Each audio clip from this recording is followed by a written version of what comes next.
روح، شخصیت، نفس، یہ تینوں ہم معنی الفاظ ہیں، ان میں کوئی فرق ہے؟ دیکھیے جو کچھ ہمارے اندر موجود ہے اس کو ہم اردو زبان میں اگر عام لوگوں کو سمجھانا چاہیں تو یہی کہیں گے نا کہ انسان کی ایک شخصیت ہے۔ بہت سے لوگ اس کو فلسفے کی اصطلاحات میں بیان کرتے ہیں، ہماری ایک خودی ہے، ہماری ایک انانیت ہے، ہمارے اندر کوئی ہے جو میں بول رہا ہے۔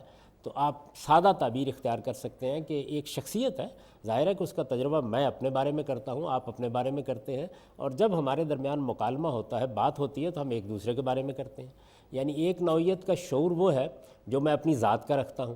میں جانتا ہوں کہ میرے اندر ایک شخصیت موجود ہے، اس شخصیت کے اندر بہت سے علوم ہیں، بہت سے فنون ہیں، بہت سے الہامات ہیں، ان چیزوں کا میں خود ایک تجربہ کرتا ہوں۔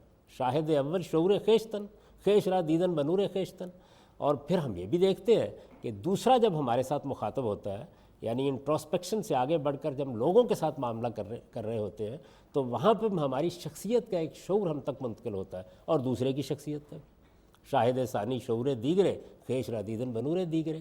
تو اس طریقے سے انسانی شخصیت کا شعور تو ایک مشترک حقیقت ہے جو میں بھی جانتا ہوں، آپ بھی جانتے ہیں۔ اس کے لیے لفظ کون سا استعمال کیا جائے؟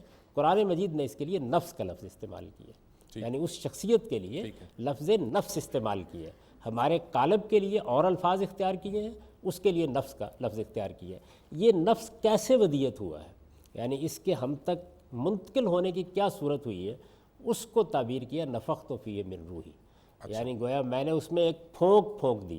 عربی زبان میں روح اس معنی میں استعمال نہیں ہوتا جس معنی میں یہ یونانی زبان میں سول کے لفظ سے تعبیر کیا گیا، اور پھر ہمارے یہاں اردو میں اس کا ترجمہ روح کے لفظ سے کر لیا گیا۔ قرآن مجید میں یہ کلاسیکی عربی میں لطیف پھونک کے معنی میں استعمال ہوا ہے۔ گویا جس طریقے سے یہ شخصیت منتقل کی گئی، اس کو ہم زیادہ سے زیادہ جس طریقے سے سمجھ سکتے ہیں، جس کو متشابہات کہا جاتا ہے، یعنی ایک تشبیہ دے کے بتایا جاتا ہے، وہ یہ ہے کہ اللہ تعالیٰ نے اس کو پھونک دیا ہمارے اندر۔